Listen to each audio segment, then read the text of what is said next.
हमें एक आवाज सुनाई देती है कि मेरा नाम फैंग है और आज की डेट है 5 अप्रैल 2008। उसके बाद हमें क्लास का सीन दिखाया जाता है जहाँ पे हमारा मेन कैरेक्टर बैठा हुआ था। फिर वो बोलता है, मुझे अभी अभी बहुत ही शॉकिंग चीज पता चली है। मैं 10 साल पीछे पास्ट में आ गया हूँ, लेकिन ये मेरे पास्ट लाइफ जैसा नहीं है। ये थोड़ा थोड़ा डिफरेंट सा लग रहा है। ऐसा लगता है कि मैं एक पैरेलल दुनिया में आ चुका हूँ। फैंग ये सब सोच ही रहा होता है, तभी एक स्टूडेंट पिंग उसके बगल में बैठे दूसरे लड़के शैन को बोलता है, तुम दोनों के पास अभी भी 2 दिन का टाइम है मार्शल आर्ट सब्जेक्ट में रजिस्ट्रेशन करने के लिए। ये सुनकर शैन बोलता है, इस सब्जेक्ट की रजिस्ट्रेशन फीस 10,000 है और मुझे पता है मैं इस सब्जेक्ट में पास नहीं हो पाऊंगा, इसलिए मुझे अपने पैसों को वेस्ट नहीं करना, इसलिए मैं इसे नहीं भरने वाला हूँ। उसकी बात सुनकर फैंग शॉक्ड होते हुए कहता है, 10,000, वो भी सिर्फ एक रजिस्ट्रेशन के लिए। तभी वहाँ पर एक और स्टूडेंट आता है और उन तीनों से बोलता है, भाई लोग, क्या तुमने कल का न्यूज देखा? ग्रैंड मास्टर मा 8 ग्रेड पे पहुंच चुके हैं और इसी वजह से क्यूआई ग्रुप एशिया पैसिफिक के जीवू के चेयरमैन ताई को चैलेंज किया है। ये सुनकर पहला वाला बच्चा और शैन शॉक्ड हो जाते हैं और बोलते हैं, क्या सच में? लेकिन मैंने सुना था ग्रैंड मास्टर मास कुछ सालों में ही 7th ग्रेड पहुंचे थे। लेकिन इधर हम देखते फैंग को उन सब की बातें समझ नहीं आ रही थी। इधर वो दोनों स्टूडेंट यही सब बातें कर रहे थे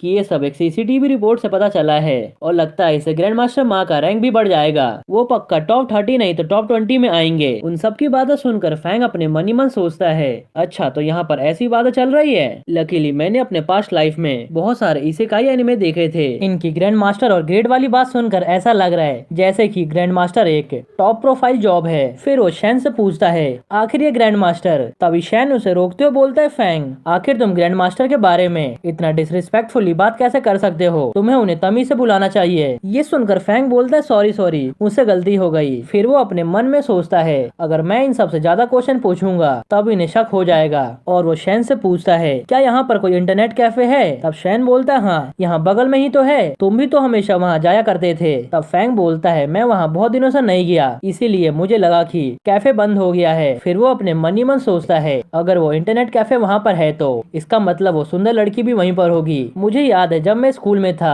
तब मैं हमेशा उसके बारे में सपने देखा करता था और सपने में उसके साथ नोटी नोटी चीजें करता था। उसके बाद वो कैफे जाता है और वहाँ जाकर जब मैनेजर को देखता है तब वो पूरी तरह शॉक हो जाता है और मन ही मन बोलता है, क्या जब मैं छोटा था तब मेरी चॉइस ऐसी थी? मेरी मेमोरी तो रियलिटी से बिल्कुल अलग है। इधर मैनेजर फैंग को देखकर बोलती है, ओ मेरे छोटे भाई, क्या तुम अपना अकाउंट टॉप अप करवाना चाहते हो? अगर तुम अपना अकाउंट $50 से टॉप अप करवाओगे तो तुम्हें $10 फ्री मिलेंगे। फिर वो अपने पैसों को चेक करता है, लेकिन उसके पास ज्यादा पैसे नहीं होते। फिर वो मैनेजर को बोलता है, नो थैंक्स, मैं $5 का टॉप अप करवाऊंगा। ये सुनकर मैनेजर बड़बड़ाते हुए बोलती है, इसकी ऐसी हालत है फिर भी ये हमारा कैफे यूज करना चाहता है। और फैंग को एक कार्ड देते हुए बोलती है, ये एक टेम्पररी मेंबरशिप कार्ड है। उसका ऐसा बिहेवियर देखकर फैंग बोलता है, ये तो इतनी जल्दी बदल गई। सच में अगर तुम्हारे पास पैसे नहीं है तब तुम्हें कोई भी भाव नहीं देगा। उसके बाद फैंग कंप्यूटर पे बैठ के अपने सारे क्वेश्चन के आंसर ढूंढने लगता है और उन्हें देख कर बोलता है, शिट, मुझे मार्शल आर्ट्स एग्जाम देना होगा। इस वर्ल्ड में तो कुछ अलग टाइप्स के ही रूल चलते हैं जिसको सभी लोगों को फॉलो करना होता है, चाहे तुम्हें अपने लाइफ में जो भी करना हो, लेकिन सबसे पहले तुम्हें मार्शल आर्टिस्ट बनना होगा।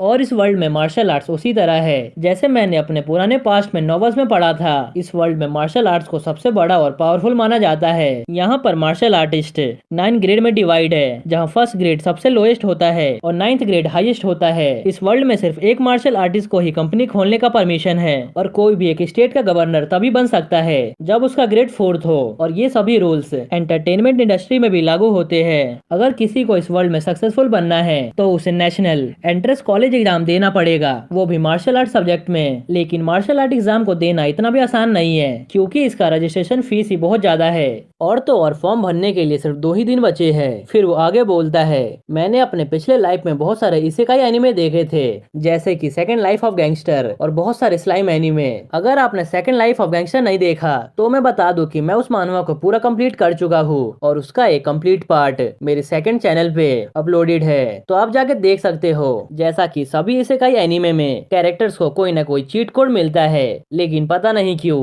मुझे अभी तक नहीं मिला। हाँ, शायद ऐसा हो सकता है कि इस वर्ल्ड में मेरी फैमिली अमीर हो, क्या पता मैं रिसोर्ट में रहता हूँगा। उसके बाद फैंग अपने घर जाता है और अपने घर को देख के बोलता है, लगता है मैंने कुछ ज्यादा ही एक्सपेक्ट कर लिया था। फिर वो अपने घर का दरवाजा खोलता है और घर को देख के बोलता है, ये घर तो मेरे पास्ट लाइफ से वापस दो। तब फैंग बोलता है, कैसे पैसे? ये सुनकर उसकी बहन बोलती है, अनजान बनने की कोशिश मत करो, मॉम ने तुम्हें $50 दिए थे और उन्होंने तुम्हें आधे डॉलर्स मुझे देने को बोले थे। तब फैंग बोलता है मुझे इसके बारे में नहीं पता, शायद तुमने अपने सारे पैसे खर्च कर दिए होंगे और तुम मुझसे पैसे मांगने आई हो और अभी तुम ये बहाना कर रही हो।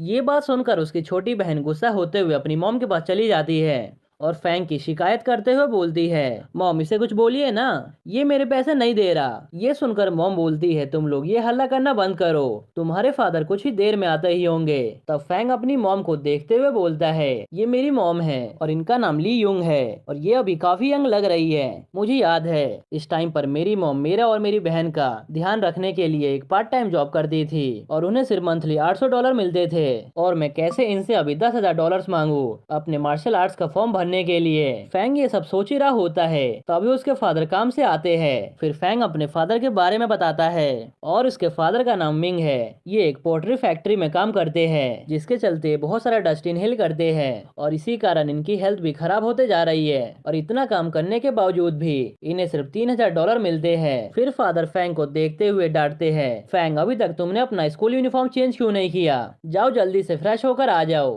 और चलो बैठकर खाना खाते हैं। ये सुनकर फैंग बोलता है मैं तो अभी अभी आया हूँ। तब युआन बोलती है डैड इसने मेरे पैसे चुरा लिए, इसे कुछ कहिए ना। तब डैड गुस्सा करते हुए फैंग का नाम लेते हैं। फिर फैंग बोलता है डैड इसकी बात मत सुनिए, ये तो कुछ भी बोलती है। उसके बाद सभी लोग खाना खाने लगते हैं और खाना खाते हुए फैंग मनी मन सोचता है मुझे ये बात एक्सेप्ट करना होगा कि अगर मुझे आगे चल के कुछ करना है तो मुझे मार्शल आर्ट्स का एग्जाम देना होगा। फिर वो अपने डैड से बोलता है डैड मैं मार्शल आर्ट एग्जाम देना चाहता हूँ। उसकी बात सुनकर सभी लोग शॉक्ड जाते हैं। ये देखकर फैंग मनी मन सोचता है लगता है मैंने औकात के बाहर की बात कर दी, मुझे शायद फॉर्म भरने के पैसों के लिए कोई और रास्ता ढूंढना होगा। फिर फैंग हंसते हुए बोलता है मैं तो ऐसे ही बोल रहा था, मेरी बातों को सीरियसली मत लेना।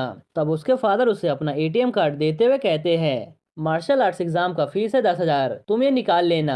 मैंने इसके बारे में अपने कलीग से सुना था और मैं पैसे लेके इसलिए नहीं आया क्योंकि तुमने इसके बारे में कभी बात ही नहीं की। जाओ एटीएम से पैसा निकाल के अपना फॉर्म भर दो और हाँ तुम इसमें पास हो या फिर फेल इससे कोई भी फर्क नहीं पड़ता, बस तुम अपना बेस्ट देना। ये सुनकर फैंग मनी मन सोचता है मेरी फैमिली इतनी गरीब है लेकिन फिर भी ये मेरे बारे में कितना सोचते हैं और इन्होंने मुझे इतनी बड़ी रकम दे दी और तो और मुझे एग्जाम में पास होने का स्ट्रेस भी नहीं दे रहे। अगर मैं इस एग्जाम में फेल हो गया तो मैं इन सबको क्या ही मुंह दिखाऊंगा, इसलिए चाहे कुछ भी हो जाए मुझे इस एग्जाम को पास करना ही होगा। उसके बाद फैंग एटीएम जाता है पैसे निकालने के लिए। फिर वो पैसों को जैसे ही हाथ में लेता है तभी उसके सामने एक स्क्रीन आती है जिसे कि सिस्टम कहते हैं और ये सीन यही कट होता है। उसके बाद हम फैंग को घर पे देखते हैं जहाँ फैंग अपने रूम में सोकर सिस्टम के बारे में सोच रहा था और वो अपने मन ही मन बोलता है एटीएम मशीन में जो भी मेरे साथ हुआ उसके अनुसार